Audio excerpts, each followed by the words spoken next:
Firman Tuhan Harian. Yesus memberi makan 5.000 orang. Yohanes 6 ayat 8-13. Salah satu dari murid-muridnya, Andreas, saudara Simon Petrus, berkata kepadanya, "Ada seorang anak kecil di sini yang punya 5 roti gandum dan 2 ekor ikan kecil. Tetapi apakah artinya itu dibanding dengan orang banyak ini?" Maka Yesus berkata, "Suruhlah mereka duduk. Di sana ada banyak rumput hijau." Maka mereka duduk. Jumlahnya sekitar 5.000 laki-laki. Lalu Yesus mengambil roti itu, dan setelah mengucap syukur, Dia menyerahkannya kepada murid-muridnya, dan murid-murid itu membagi-bagikannya kepada mereka yang duduk, dan begitu juga yang dilakukannya dengan ikan-ikan itu, sebanyak yang mereka kehendaki. Ketika mereka sudah kenyang, Dia berkata kepada murid-muridnya, "Kumpulkanlah potongan-potongan sisanya, agar jangan sampai ada yang terbuang." Karena itu mereka mengumpulkan semuanya dan memenuhi 12 keranjang dengan sisa potongan dari 5 roti gandum yang tersisa setelah mereka makan. Konsep macam apakah 5 roti dan 2 ikan itu? Biasanya cukup untuk memberi makan berapa orangkah 5 roti dan 2 ikan itu? Apabila engkau semua mengukur berdasarkan nafsu makan kebanyakan orang, ini hanya akan cukup untuk 2 orang. Inilah konsep paling mendasar dari 5 roti dan 2 ikan. Namun, dalam perikop ini tercatat ada berapa banyak orang yang diberi makan dengan 5 roti dan 2 ikan. Tercatat seperti ini dalam kitab suci. Di sana ada banyak rumput hijau. Maka mereka duduk, jumlahnya sekitar 5.000 laki-laki. Dibandingkan dengan 5 roti dan 2 ikan, apakah 5.000 angka yang besar? Apakah arti dibalik besarnya angka ini? Dari sudut pandang manusia, membagi 5 roti dan 2 ikan untuk 5.000 orang adalah hal yang mustahil, karena perbedaannya terlalu jauh. Bahkan kalaupun setiap orang hanya diberi 1 gigitan kecil, tetap tidak akan cukup bagi 5.000 orang. Tetapi di sini, Tuhan Yesus melakukan suatu mukjizat. Tidak saja Ia membuat 5.000 orang makan dengan kenyang, bahkan masih ada makanan tersisa. Tertulis dalam kitab suci, ketika mereka sudah kenyang, Dia berkata kepada murid-muridnya, "Kumpulkanlah potongan-potongan sisanya, agar jangan sampai ada yang terbuang." Karena itu mereka mengumpulkan semuanya dan memenuhi 12 keranjang dengan sisa potongan dari 5 roti gandum yang tersisa setelah mereka makan. Mukjizat ini memungkinkan orang-orang untuk melihat identitas dan status Tuhan Yesus, dan ini juga memungkinkan mereka untuk melihat bahwa tidak ada yang mustahil bagi Tuhan. Mereka melihat kebenaran mengenai kemahakuasaan Tuhan. 5 roti dan 2 ikan cukup untuk memberi makan 5.000 orang. Tetapi bagaimana seandainya tidak ada makanan? Masih dapatkah Tuhan memberi makan 5.000 orang ini? Tentu saja Ia bisa.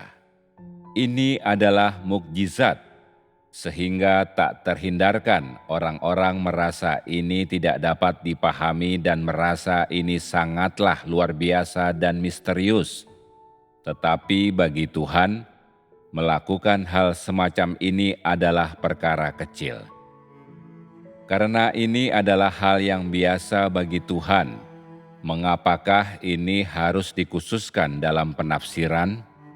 Karena di balik mukjizat ini tersimpan kehendak Tuhan Yesus yang tidak pernah ditemukan oleh umat manusia sebelumnya. Pertama-tama, mari kita coba memahami orang-orang seperti apakah ke-5.000 orang tersebut. Apakah mereka pengikut Tuhan Yesus? Dari kitab suci ini, kita tahu bahwa mereka bukanlah pengikutnya. Apakah mereka tahu siapa Tuhan Yesus? Tentu saja tidak. Setidaknya, mereka tidak tahu bahwa orang yang berdiri di hadapan mereka adalah Kristus, atau mungkin sebagian dari mereka hanya mengenal namanya saja dan mengetahui sesuatu atau pernah mendengar hal-hal yang pernah ia perbuat. Mereka hanya penasaran akan Tuhan Yesus dari cerita-cerita, tetapi engkau semua tentunya tidak dapat mengatakan bahwa mereka mengikutinya, apalagi memahaminya.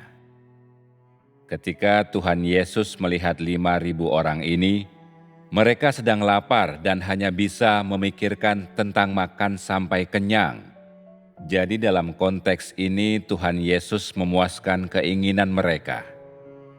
Ketika ia memuaskan keinginan mereka, apakah yang ada di dalam hatinya? Bagaimanakah sikapnya terhadap orang-orang ini yang hanya ingin makan sampai kenyang? Pada saat ini, pikiran Tuhan Yesus dan sikapnya ada kaitannya dengan watak dan esensi Tuhan.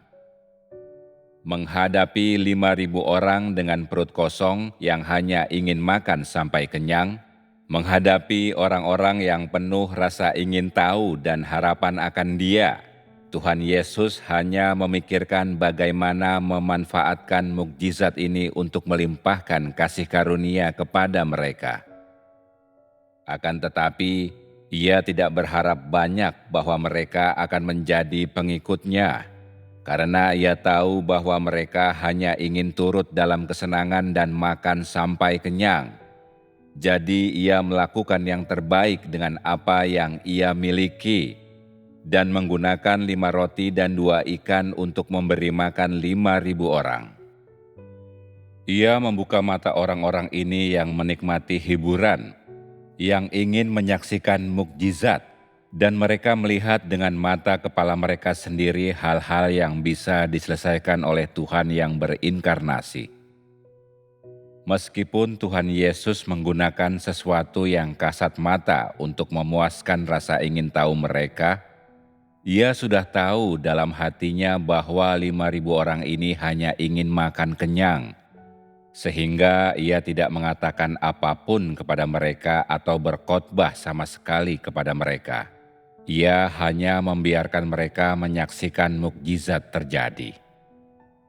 Ia sama sekali tidak bisa memperlakukan orang-orang ini dengan cara yang sama seperti Ia memperlakukan murid-muridnya yang sungguh-sungguh mengikutinya. Tetapi dalam hati Tuhan, semua makhluk berada di bawah kekuasaannya, dan Ia akan membiarkan segala makhluk yang ada di hadapannya untuk menikmati kasih karunia Tuhan jika memang perlu. Meskipun orang-orang ini tidak mengenal siapa Dia, tidak memahaminya, tidak punya kesan tertentu akan Dia, atau tidak menunjukkan rasa terima kasih kepadanya, bahkan setelah mereka makan roti dan ikan tersebut, Tuhan tidak mempermasalahkan ini. Ia memberi kepada orang-orang ini kesempatan yang luar biasa untuk menikmati kasih karunia Tuhan.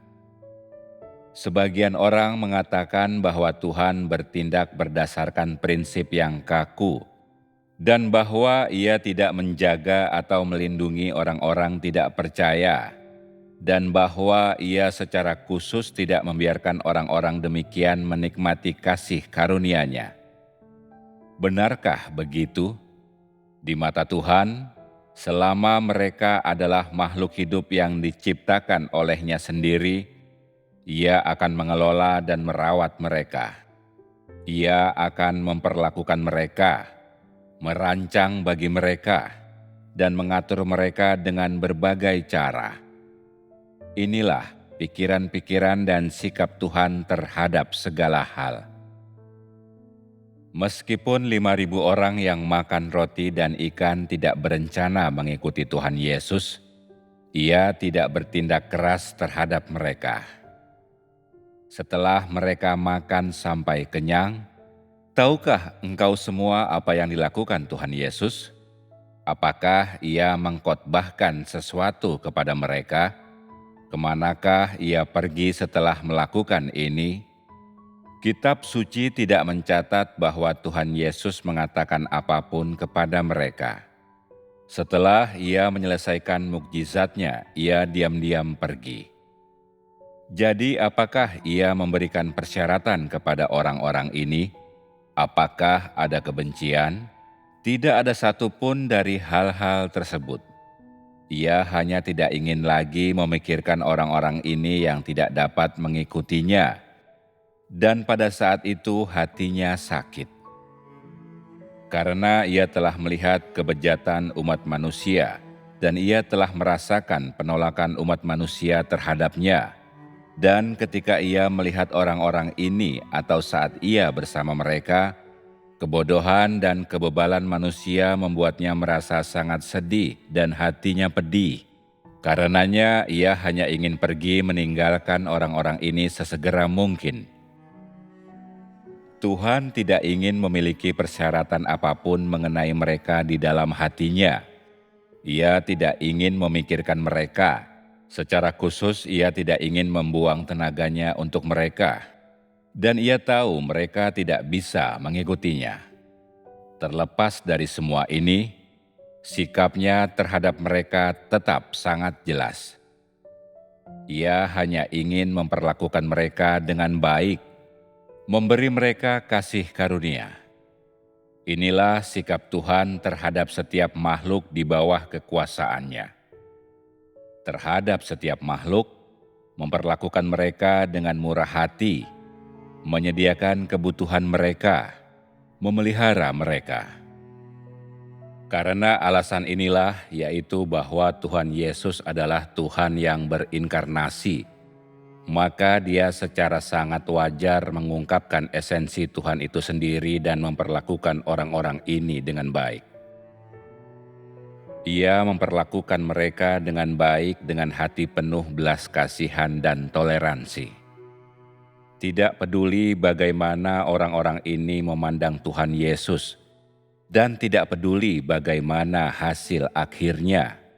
Ia hanya memperlakukan setiap makhluk berdasarkan posisinya sebagai Tuhan atas segala ciptaan.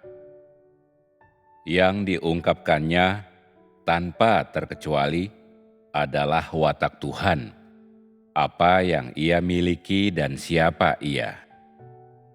Jadi Tuhan Yesus dengan tenang melakukan sesuatu, kemudian dengan tenang juga Ia pergi. Aspek watak Tuhan yang manakah ini? Dapatkah engkau semua mengatakan bahwa ini adalah kasih setia Tuhan? Dapatkah engkau semua mengatakan ini sebagai sifat tanpa pamrih? Mampukah orang biasa melakukan hal ini? Tentu tidak. Pada hakikatnya, siapakah 5.000 orang ini yang diberi makan oleh Tuhan Yesus dengan 5 roti dan 2 ikan? Dapatkah engkau semua mengatakan bahwa mereka adalah orang-orang yang berkesesuaian dengannya? Dapatkah engkau semua mengatakan bahwa mereka semua memusuhi Tuhan? Dapat dikatakan dengan pasti bahwa mereka sama sekali tidak berkesesuaian dengan Tuhan. Dan esensi mereka benar-benar memusuhi Tuhan. Tetapi bagaimanakah Tuhan memperlakukan mereka? Ia menggunakan suatu cara untuk menjinakkan permusuhan mereka terhadap Tuhan. Cara ini disebut dengan kebaikan. Dengan kata lain, meskipun Tuhan Yesus memandang mereka sebagai orang-orang berdosa, di mata Tuhan tetap saja mereka adalah ciptaannya. sehingga Ia tetap memperlakukan orang-orang berdosa ini dengan baik.